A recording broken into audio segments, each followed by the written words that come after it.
Welcome back, everybody, to another episode of The Rec Room. My name is Brooke, and today we are very, very lucky to be joined by the amazing Hannah, who is a host with us up here in Newcastle.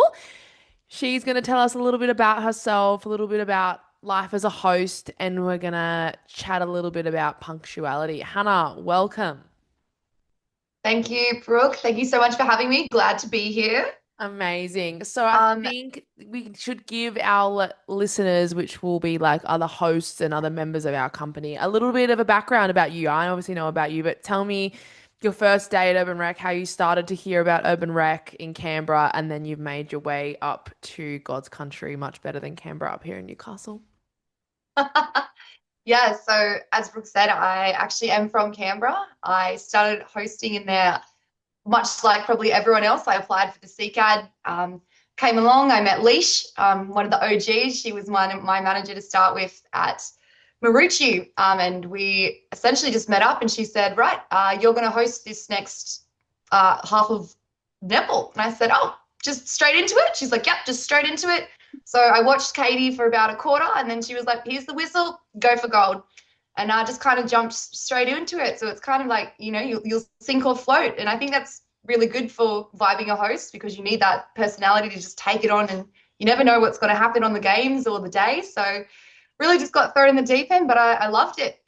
Just all about communication, just yelling, just encouraging the teams the entire time was my go-to. And then Leisha was like, "Yep, you were great.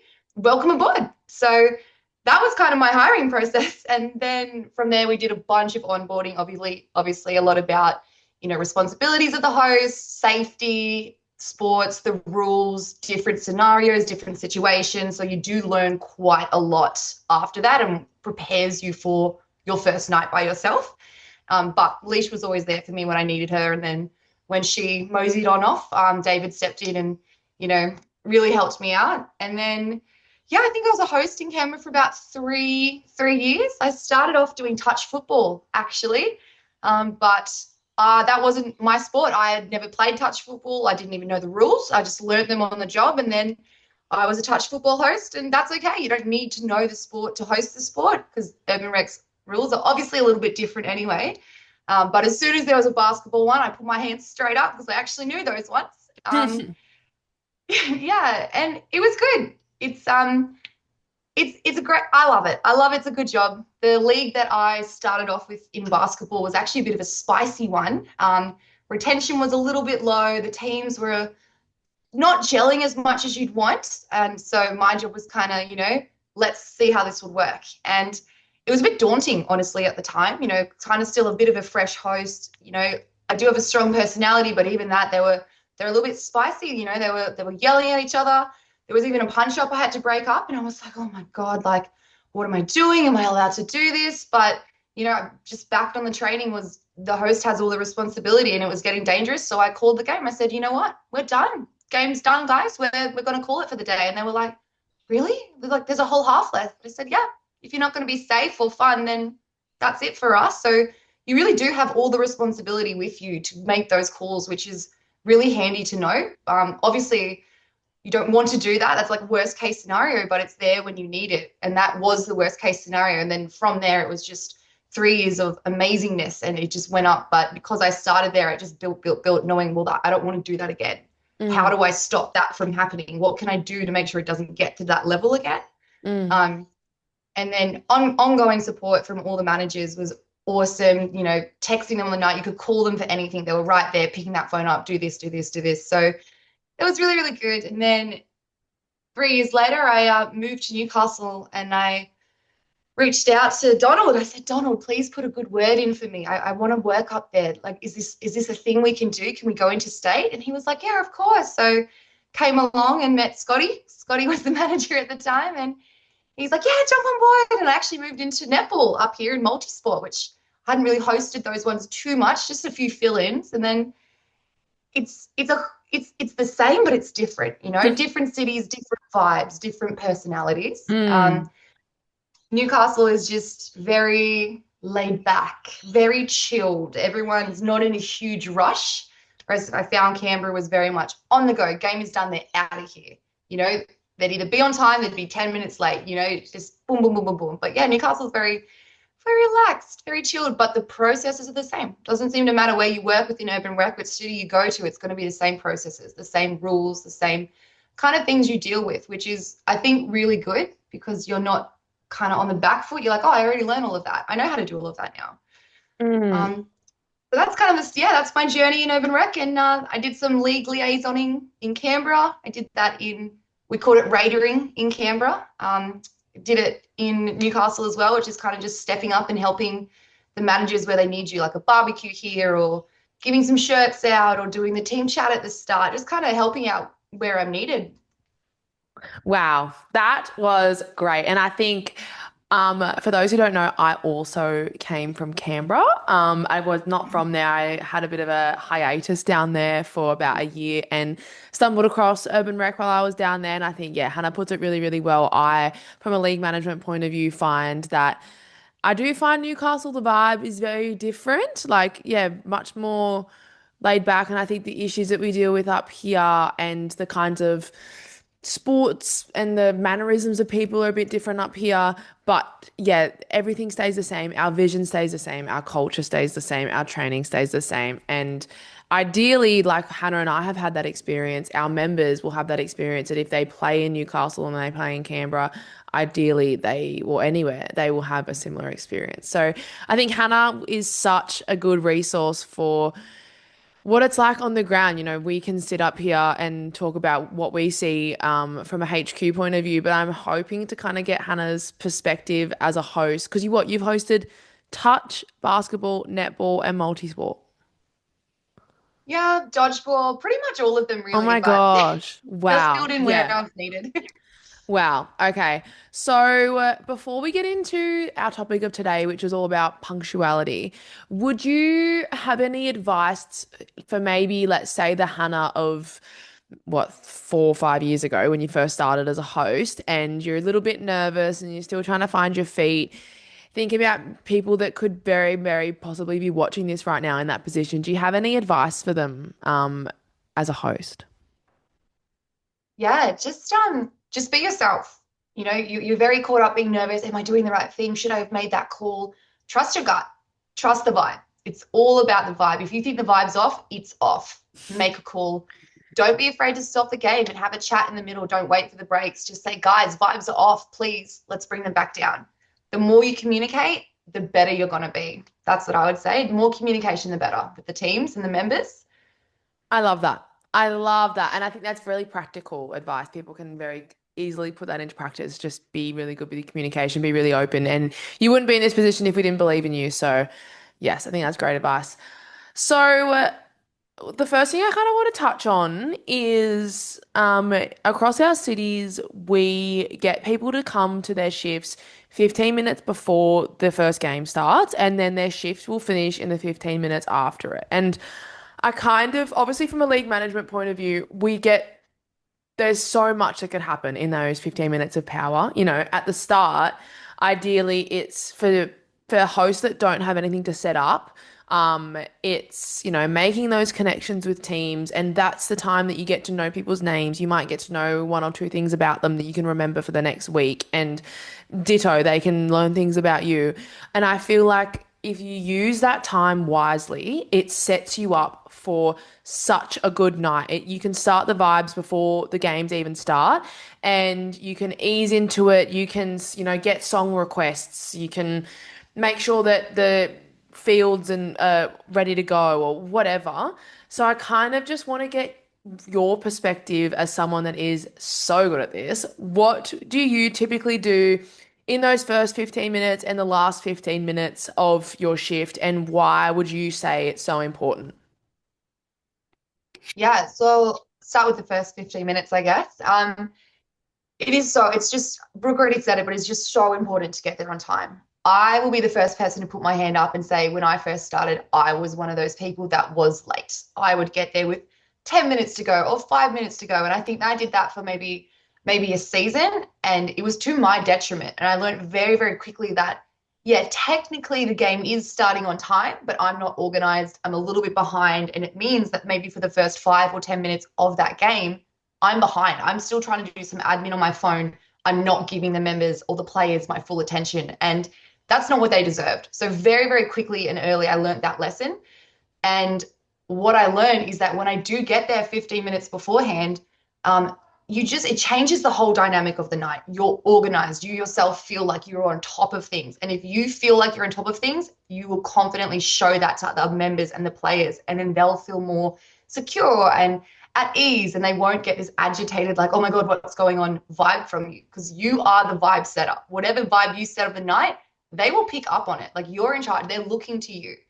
But what I do in those 15 minutes is exactly that. Like if you're doing multi-sport, chances are you've got to set up those devil nets. And we all love them, we all hate them, and they do take a little bit.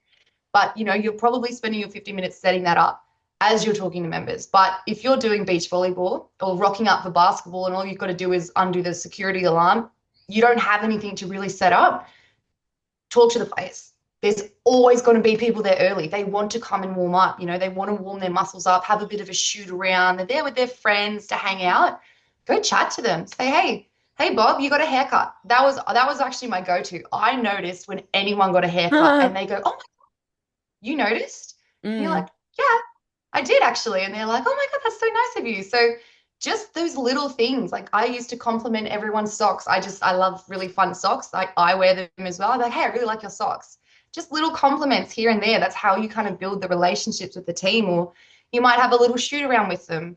For basketball, I always did like a 3-minute 3-point contest. And that was our warm-up at the start of the game. So doesn't matter how bad you were at threes. The whole idea was like, you might not get to shoot them during the game. Let's shoot them now. But as well as that is I always would put my schedule, like instead of having to always go back onto the app and check my schedule, who's playing next, what time, everything was in my notes app. In that 15 minutes, I would put all the teams that are versing each other in my notes app, what time they're playing, set it out, fun points, this, that. You'll most likely have an email from your league manager being like, can you double check this? This person hasn't signed up for their waiver, this. I would chuck that under the team's name. So everything's in one spot on my notes app. And I could just go, hey, pink team, you guys have 3 people that haven't signed your waiver. Like you're just on top of it. It just gives you that little bit of extra time. And, maybe you need to go fill up your water bottle or go to the toilet. Like you've got time to do all of these things. And then most importantly, you can start rounding up the members a few minutes before the game actually starts. And then you can start on time. But flip side of that, the last 15 minutes, you might just go, nothing to pack up. I'm going to go home and sleep. That's great. And again, I was a bit of a culprit with this one. What you should be absolutely doing is last 15 minutes, great.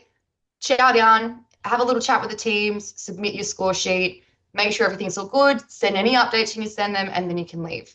Now, Leash, actually, I was a detriment to this. She had an alarm set at 9 a.m. on Thursday morning to text me and be like, have you submitted your score sheet? Because it was my job to submit it before 10 p.m. on the Wednesday night. And so she had to set me an alarm because I kept forgetting to do it. Not, I was going to do it, and then I get home and it just slipped my mind. And she had to set this alarm. And, I just was creating more mental work and mental load for my manager. And it's not their responsibility, like it's my responsibility. So I set an alarm of my own at 10 p.m. at Wednesday night saying, do your score sheet. But again, like that's what that 15 minutes is for. You're packing down, you're submitting your score sheet, you're getting everything, tying all your loose ends up, and you're setting it away. And then that's it. You pick it up again next week. But it's also a really good time to chat with the members and just like so the first teams and the last teams you'll spend the most time with because you've got that 15 minutes on either side to bond with them. And it's never always going to be the same team. So it gives you that opportunity to really build that relationship with them. And the better the relationship you have, even if you just start off with the captains, because you're not going to memorize 80 million names each night. Start with the captains, start strong and trickle down and build that relationship so they're comfortable and confident to come to you with any issues that might be happening that you're not aware of. And then you can fix them before it becomes this huge thing and you have to stop the game. So it really is all just about the vibe setting and making them comfortable and confident and having that relationship. And the way you do that is during those 15 minutes, build it with them. That's what the time is for. I love that. I love that. And as you're talking, I'm thinking about how true it is that you set those vibes. Like if you turn up at 5:55 and you are all scrambled from the day that you've had and you're running late, you have something you need to set up, you don't know who's playing in the first game, people will be able to see that you're stressed and that will start the vibe down here and you will really need to work throughout the game to lift that vibe if you're even able to. Some people might just write it off as, she's a bit of an upcase today. We're gonna just play, not bother with her. So I think that's so important. And for sports like there's a few sports that people tend to be quite, like dodgeball. Like the aim of the game with dodgeball, right, is to hit each other. And although a lot of the time people do that in good spirits, things like that can very easily roll over. But if you start the night with a good vibe, with a good presence, and presence is huge, then Mhm. you set yourself up for success. So I absolutely love that. Hopefully, hosts got some really practical things that they can put in place each night to make their hosting, their experiences, as well as the experience of our members, which is why we're all here, a little bit better.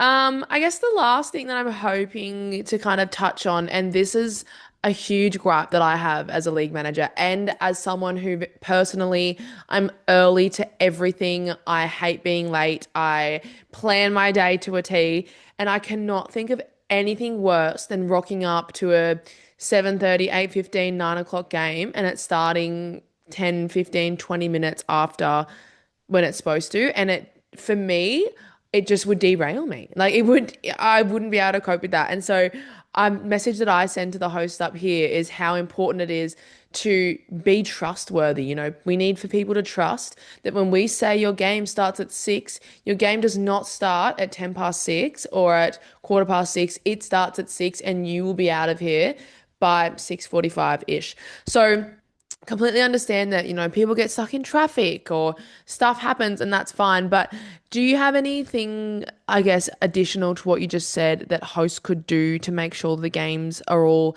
starting and finishing on time? And do you have any experiences where that's kind of gone really negatively or really positively for you?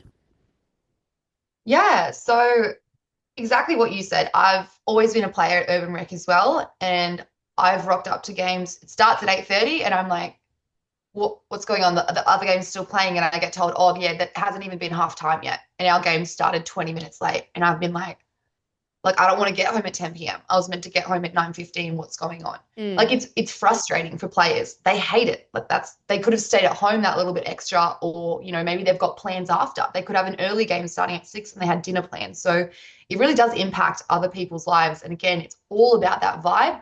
Vibes are down. Games are running late. Vibes are down.